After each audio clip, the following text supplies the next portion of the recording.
Жұмысы жақсы, бір жағынан ауыр. Бір кісі рахметін айтып түседі, бір кісі енді былай түседі.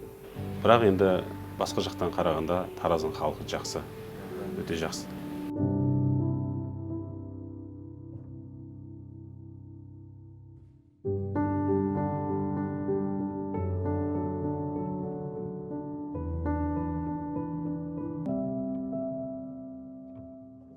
Өзімде жеке автобусым болған 2006 жылы. Сол 2006 жылғы бұл маршрут 26 деген маршрут болған бұл. Сол кезде автобус әкеп қойғанбыз. Сол кезде өзім айдағам автобусты. Сол 2006-дан бері осы автопаркте 3-ші әулеті Транспазда қызмет жасаймын. Жеке автобусым болған. Қазір жеке автобусымды сатып жібердім да, автопарктың автобусын айдап жүрмін қазір. Жұмысы жақсы, бір жағынан ауыр. Өйткені не үшін азанда ерте тұрамыз біз, 5:30-да тұрамыз. Жұмыс уақытымыз 6-тан бастап басталады бізде. Кешкі сағат 8:30-ға дейін жұмыс істейміз. Бір маршрутта бір уақыттарымыз бар, біздің 11:30-ға дейін жұмыс істейтін бір уақыттарымыз бар. Бір уақыттарымызда бізде 8:30-ға дейін жұмыс істейміз. 6 машина қалады 30-ші маршрутта. Олар 11:30-ға дейін жұмыс істейді. Біз азанда келеміз, бірінші келіп медик өтеміз, механик өтеміз, азанда келіп машинамыздың майын, суын тексереміз.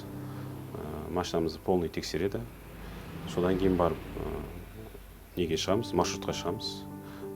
Маршрут екі жақтан басылады, бір жағымыз Жансая, бір жағымыз Автовокзалдан.